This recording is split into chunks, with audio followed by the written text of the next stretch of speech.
Hi folks, welcome to your latest MWIS Outlook, this updated on Tuesday the 19th of January. Plenty of weather going on at the moment. We've got flooding concerns across northern England and Wales through the middle of this week, some high rainfall totals mounting up in the next day or so. Then we're all back into the colder air that sweeps back from the northwest, and sub-zero conditions across the mountains to low levels will be in existence well onwards to the weekend into next week, and the scope for some further significant snowfalls. We'll start off with a look at freezing level, this showing the value in metres, the scale at the bottom, but essentially if you're into the pinks and the purples you can say that it will be terrain frozen to lower slopes. If you're in the greens and the yellows at this point, then it's above freezing right up to the highest mountain summits, and quite a boundary line is drawn across the south of Scotland and across Ireland. That's where we've got a front that's in position through the start of Wednesday. Now that is the front that's responsible for all the moisture coming into England and Wales, which are in the mild air at this stage. The likelihood of some snow across the southern uplands in that colder air as we go through Wednesday daytime. And as those fronts just rotate their way around, the increased likelihood of some of that snow becoming more extensive into the highlands, especially into Wednesday evening. Now notice how the colder air sweeps back around from the west and the northwest overnight into the early hours of Thursday, so that by Thursday morning sub-zero conditions across the hills and mountains above say 400 or 500 metres, pretty extensive across northern England and North Wales, maybe a bit higher, a freezing level nearer to 600 metres or so across the south of Wales. But it's widely frozen terrain, icy conditions that will have formed where you've had the previous rainfall, and some snow starting to fall and lie widely again, even over the lakes Pennines and Snowdonia. The floodwaters will recede gradually, but expect things to be rather saturated underfoot for a few days ahead, that terrain eventually just becoming more frozen.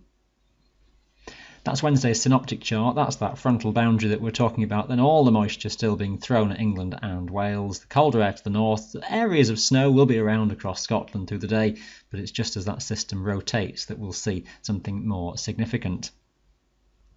Now still a bit of wriggle room in terms of just how that system does do its rotation. This is picking up on the story around the middle of the day on Wednesday where you've got the shaded colours, the white shading, that's where we've got the snow. You can just see that across the south of Scotland on the northern side of that frontal system. I'll run this situation on, this simulation, into the evening on Wednesday. You can see how that snow risk extends a bit further across Scotland, particularly in more eastern regions, and there's some snow starting to show itself on the back edge of that front across Wales, the lakes and the Pennines, as it does just drag that colder air in. Across the Highlands, the greatest likelihood of snow is across more northern and eastern districts, but it could well fall widely. I think the heaviest falls, as the wind turns northerly, concentrated on the northern Highlands into the Cairngorms as we head onwards into Thursday daytime. Substantial accumulations even to the very lowest levels, and widely blizzard conditions across the mountains with gale force winds at this time. And that's Thursday's chart. You can see while we've got the gales, a deep area of low pressure is just off the northeast of Scotland, all that cold air dragged around it, and a zone of persistent snow, heavy snowfall is likely to be associated with that front that's wrapped around the low. The gales extend across England and Wales as well. Showers will rattle their way in off the Irish Sea with some hail and some snow and whiteout conditions even here at times through the day. A very unpleasant and potentially dangerous day if you're even thinking about being on the mountains.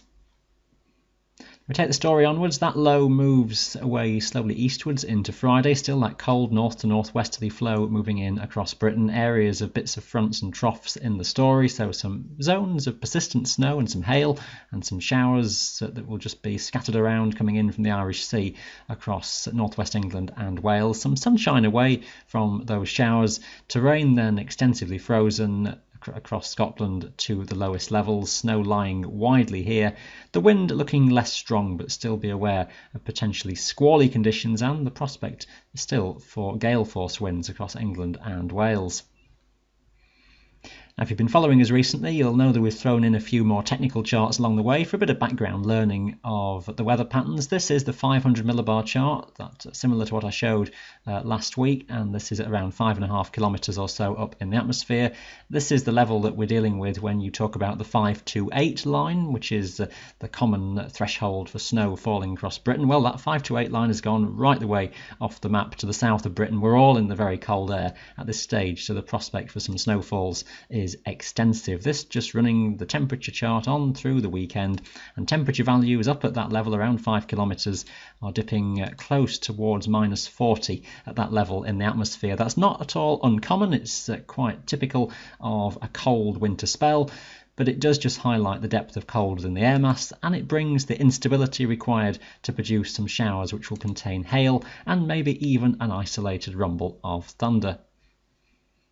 That's how it looks on the vertical profile then, that for Friday, but it could be a snapshot of things over the weekend as well. The dashed line on this chart, which is going right the way up, shows the depth of instability going right up to around, 25,000 feet on this chart. You're well up to 6 or 7 kilometres height, so that's the chance for the deeper shower clouds to grow to create the hail and isolated thunder. But also notice that we've got the red line, which is temperature, and the blue line, which is the humidity, essentially, the dew point. Those do part company, and that gives us the indication that the air is relatively dry higher up through the atmosphere. So it is a story of showers. It's one which might locally cluster together, but there'll also be some breaks in the cloud and some sunshine around as well. So it's typically not wall-to-wall precipitation. Always western coastal regions most prone to those showers, where they could well be frequent and merge at times then to something a bit more constant. Further east, the greater chance of those breaks in the cloud. The airflow is typically westerly into the weekend, but the difficulty is going to be little areas of low pressure which try and journey their way across the southern parts of Britain, associated with fronts that pass well to the south around the Bay of Biscay. So these charts for the weekend may be just treated with a pinch of salt in terms of that detail. Sunday looks very similar. The detail is hopeless in terms of getting anything sensible out of it, but the idea of further snow and hail showers in the west and just watching what happens further to the south. It must be said there are plenty of different solutions out there at the moment in terms of the forecast simulations by this stage. One or two models do develop a more deeper low across the south of Britain around Saturday night into Sunday, as shown here. And if that was to happen like that, then things could get very interesting across even central parts of England in terms of some persistent snowfalls. We shall watch that one very closely indeed. But the message is that cold air stays around across Britain right the way through the weekend. The air in its origins coming around from the northeast, circulating around Britain on a northwesterly wind, and we keep that cold air in place. Maybe as we go onwards into next week, we need to watch then what happens over the Atlantic in terms of trying to push something a bit less cold back towards us. There could be then cycles of freeze and thaw that develop, but the prospect for some further snowfalls as fronts run into the existing cold air. That's the first guess then for the snow situation by the weekend. It could be that there's more of it across England and Wales than shown here if those secondary systems do just develop, but it's extensive again across the mountains, substantial depths across the highlands. Read it and weep, I'm afraid, in terms of being able to enjoy it if you're not local to it, but hopefully you can find some local exercise in the snow through the weekend. We'll leave it there for today. Hopefully that's been of interest to you. Stay safe as always. Thanks for watching. Bye for now.